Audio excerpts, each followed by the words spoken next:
बिस्मिल्लाहिर्रहमानिर्रहीम। अस्सलाम वालेकुम स्टूडेंट्स। हम पीएमएफ का केमिस्ट्री का लेक्चर स्टार्ट करने लगे हैं।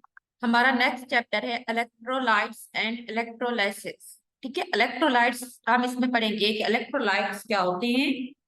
मीन के जो कंपाउंड्स जिसमें से इलेक्ट्रिक करंट पास करता है उसको हम इलेक्ट्रोलाइट्स कहते हैं। जबकि वो एक प्रोसेस, ठीक है, तो जिसके अंदर कोई भी सब्सटेंस जिसमें से इलेक्ट्रिक करंट पास करता है, देन उसमें जो चेंजिंग्स आती हैं उसको हम इलेक्ट्रोलाइसिस कहते हैं।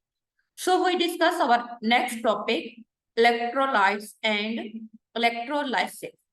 तो फर्स्ट हम इसमें देखते हैं कि what is electrolysis. It is a chemical process where a substance is in its molten state or in an aqueous solution is decomposed by passing of electric current.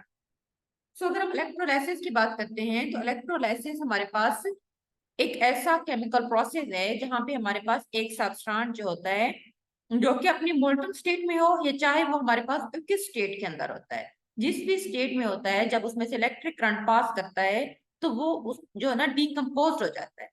तो हम इस सारे प्रोसेस को जो है ना इलेक्ट्रोलाइसिस का नेम देते हैं। देन हमारे पास नेक्स्ट हमारे पास है इलेक्ट्रोलाइट्स। क्या है?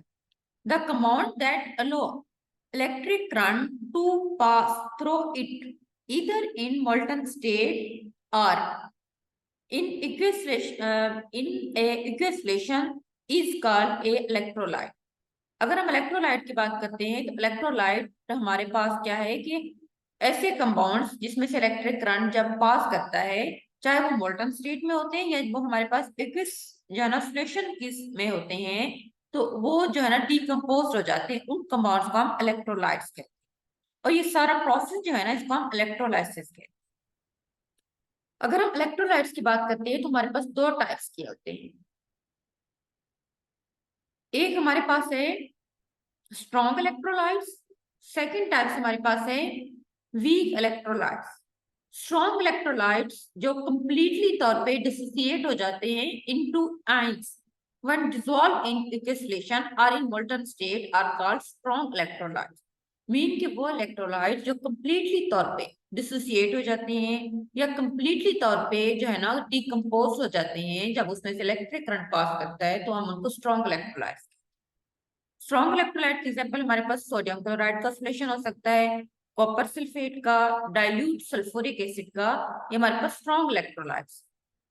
अगर हम वीक इलेक्ट्रोलाइट्स सेकंड हमारे पास टाइप्स है, दो substance which do not completely dissociate into ions when they are in molten state और in aqueous state are called, उनको हम वीक इलेक्ट्रोलाइट्स कहते हैं।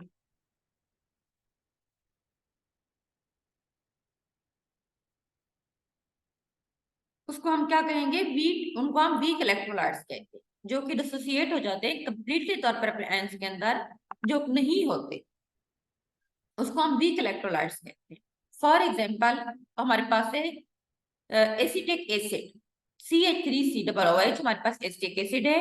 अमोनियम हाइड्रोक्साइड NH4OH, HCN, ठीक है, हाइड्रोसाइनेट्स वगैरह, ये सारे हमारे पास वीक इलेक्ट्रोलाइट्स हैं। नेक्स्ट हमारे पास है non electrolytes. Those substances which do not dissociate into ions in their aqueous are called non-electrolytes.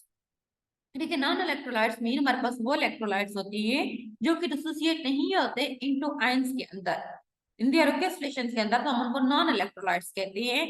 अब कंपाउंड जिसमें से, जहां हम यूं भी कह सकते हैं सिंपली, ऐसा कंपाउंड जिसमें से इलेक्ट्रिक करंट पास नहीं करता, चाहे वो मॉल्टन स्टेट में होता है या वो हमारे पास एक्वियस स्टेट में होता है, तो हम उसको नॉन इलेक्ट्रोलाइट का नाम देते हैं। मीन जिसके अंदर से इलेक्ट्रोलाइट नहीं पास करते। फॉर एग्जाम्पल हमारे पास एथेनॉल, मीन के अल्कोहल, ठीक है, उसके बाद हमारे पास शुगर वगैरह, ये हमारे पास सारे नॉन इलेक्ट्रोलाइट्स।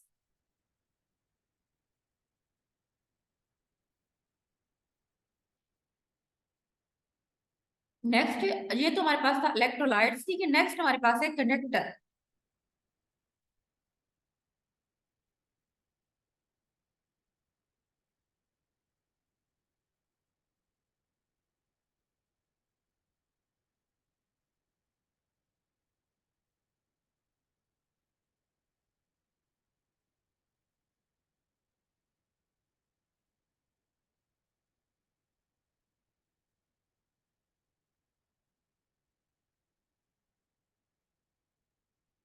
नेक्स्ट हमारे पास है compound which does not allow electric current to pass through itself, ठीक है, उसको हम नॉन इलेक्ट्रोलाइट कहते हैं।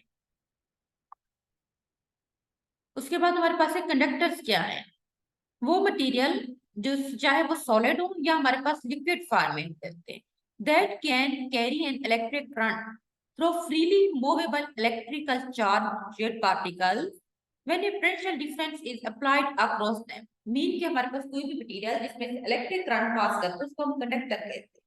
कंडक्टर वो होते हैं जिनके अंदर इलेक्ट्रिकली जो चार्ज पार्टिकल होते हैं वो फ्रीली तौर पर मूव करते हैं, ठीक है। और उसके साथ क्या होता है कि उनमें एक जब उस कब फ्री मूव करते हैं जब हम उनके ऊपर एक वोल्टेज अप्लाई करते हैं। जब किसी भी ऐसा मटेरियल जिसमें से जब हम एक वोल्टेज पास करते हैं तो उसके इलेक्ट्रिक करंट जो है ना वो फ्रीली मूव करते हैं, उसको हम कंडक्टर्स कहते हैं। कंडक्टर में क्या होता है कि ऑल द मेटल, जितने भी हमारे पास मेटल हैं, चाहे हमारे पास वो मोल्टन स्टेट में है या सॉलिड स्टेट में, उसको हम क्या कहेंगे, उसको हम कंडक्टर कहते हैं। नेक्स्ट हमारे पास है नॉन मेटल, जिसपे ग्रेफाइट वगैरह, तो उनको कंडक्टर कहते हैं। दिस कंडक्शन इन्वॉल्व, अब कंडक्शन क्या है कि एक ऐसा हमारे पास प्रोसेस है जिसमें मूवमेंट होती है फ्री इलेक्ट्रॉन्स की and does not involve any chemical charge, उसको हम कंडक्शन कहते हैं। नेक्स्ट हमारे पास है इलेक्ट्रोड।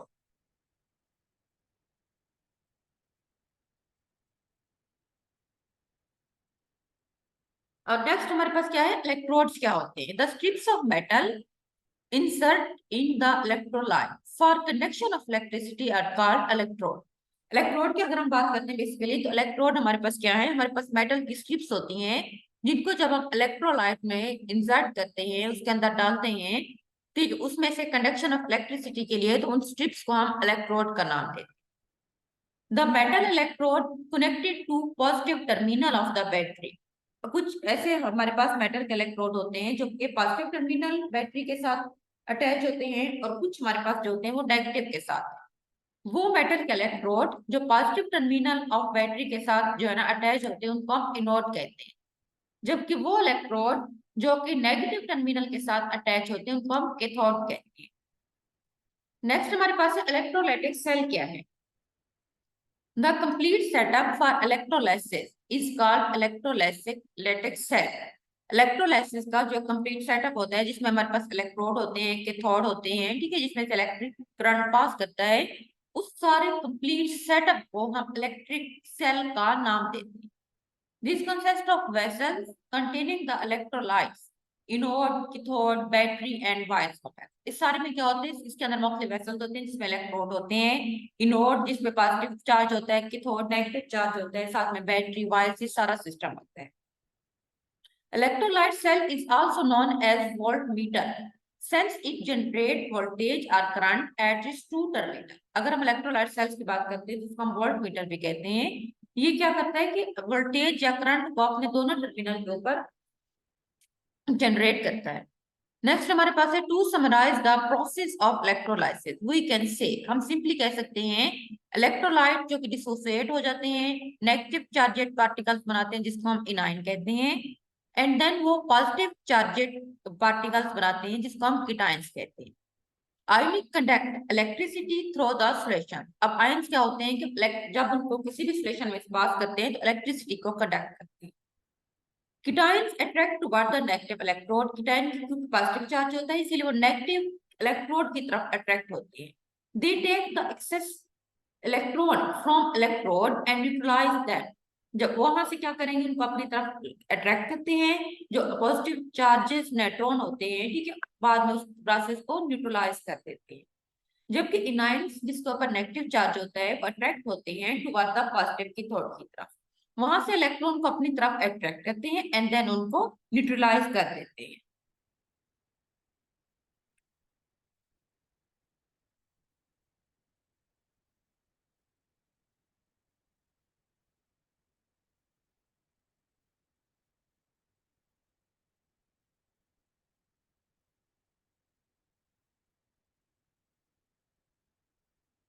अच्छा नेक्स्ट हमारे पास है टू समराइज, इसमें हम देख रहे थे कि इनाइन जिसके ऊपर हमारे पास नेगेटिव चार्ज है, ठीक है, उसके बाद है कीटाइन जिसके ऊपर पॉजिटिव चार्ज होता है। तो दोनों अपोजिट डायरेक्शन की तरफ जो अट्रैक्ट होते हैं और उस सारी प्रोसेस को न्यूट्रलाइज कर देते हैं। Electrolyte dissociate and constituent element of salt are liberated at the electrode. Next हमारे पास है electrolysis of molten lead and bromide with carbon electrode.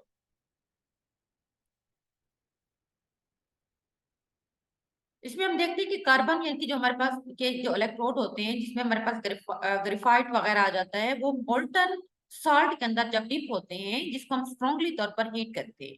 It is difficult to collect the gases as electrode. Electrode के अंदर गैसों का collect करना मुश्किल होता है। सॉल्ट जो होते हैं उनके मेल्टिंग पॉइंट ज्यादा होते हैं। सो जब हम उनको मेल्ट करते हैं तो उसमें से small amount of the salt impurities वगैरह एडेड हो जाती है उनके मेल्टिंग पॉइंट को कम करने के लिए।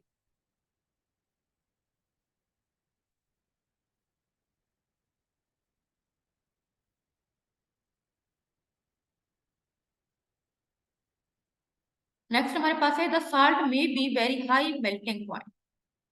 ठीक है, साल्ट की मेल्टिंग पॉइंट ज्यादा होती है। अब रिएक्शन एट एनोड, अगर हम एनोड के ऊपर एक रिएक्शन की बात करते हैं, इसमें हमारे पास ये होता है कि oxidation of bromide ions to bromine gas. हमारे पास है ब्रोमाइड आयन, ठीक है, उसमें हम उसका जब वो डिसोसिएट होता है, जब उसमें से करंट पास करता है तो वो जो होती है ब्रोमीन गैस में और साथ में इलेक्ट्रॉन जो होते हैं उसका रिमूवल होता है। इसी तरह हमारे पास कैथोड के ऊपर जो रिएक्शन होते हैं उसमें हमारे पास है रिडक्शन होती है लीड आयंस की to lead the atoms. Lead की, ठीक है, जब हम उसमें इलेक्ट्रॉन को वो अपनी तरफ अट्रैक्ट करता है कैथोड के ऊपर, उसको न्यूट्रलाइज कर देते हैं। उसके बाद हमारे पास है electrolysis of water. Electrolyte dilute sulphuric acid को हमारे पास हम इसमें एज इलेक्ट्रोलाइट यूज करते हैं, तो हम वाटर की इलेक्ट्रोलाइसिस करते हैं। द apparatus जो हमारे पास जिसको हम इलेक्ट्रिकल सेल कहते हैं, वो क्या होता है कि required for performing electrolysis of water is shown in the flow में। ये हमारे पास आपकी इस बुक के अंदर, ठीक है, हमारे पास प्रोसेस एक दिखाया गया एक सेल है जिसको हम इलेक्ट्रोलाइटिक सेल कहते हैं।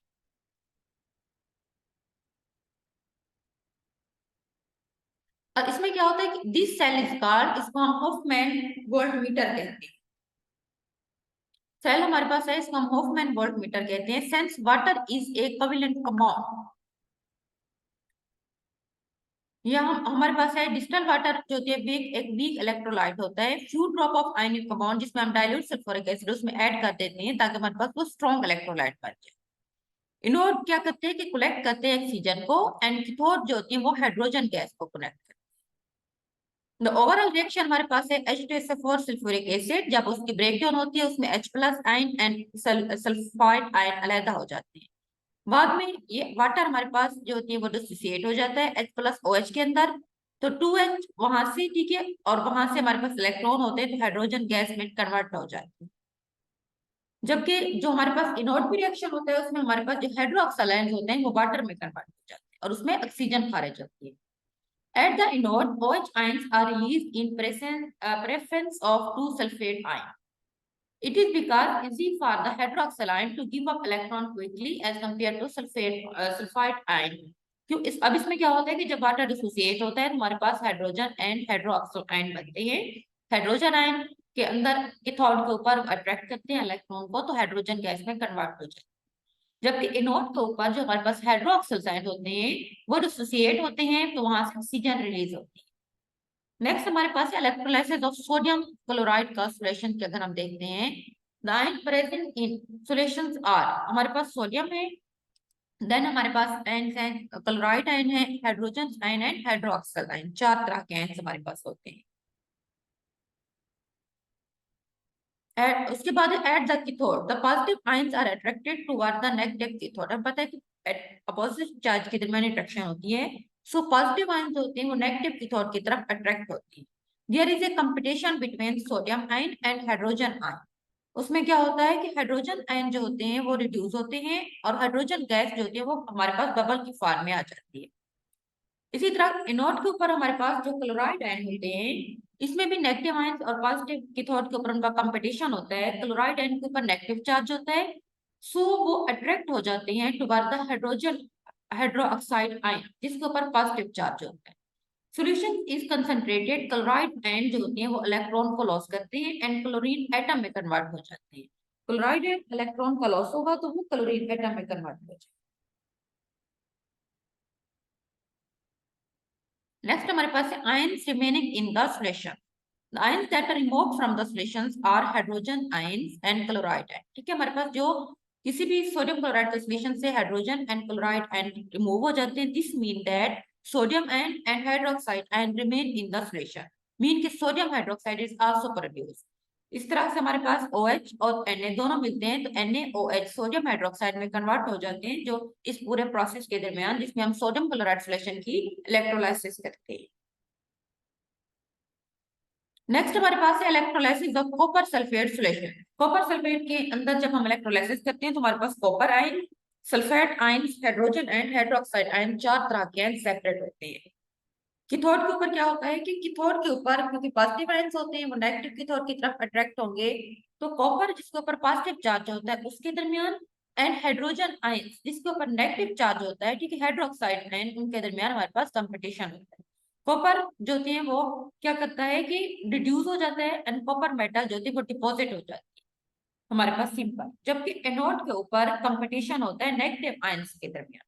हाइड्रोक्सिल के ऊपर हमारे पास नेगेटिव आयन है, ठीक है, जब वो क्या करता है कि गेन करता है इलेक्ट्रॉन को, तो हमारे पास वाटर में कन्वर्ट हो जाता है। अब इसमें क्या होता है कि आयंस जो कि रिमूव्ड होते हैं सॉल्यूशन से, वो हमारे पास कॉपर एंड हाइड्रोक्साइड आयन है, तो दोनों आपस में मिलके जो कि सॉल्यूशन के अंदर रहते हैं hydrogen ion and sulphide ion, तो हमारे पास सल्फ्यूरिक एसिड H2SO4 प्रोड्यूस होता है।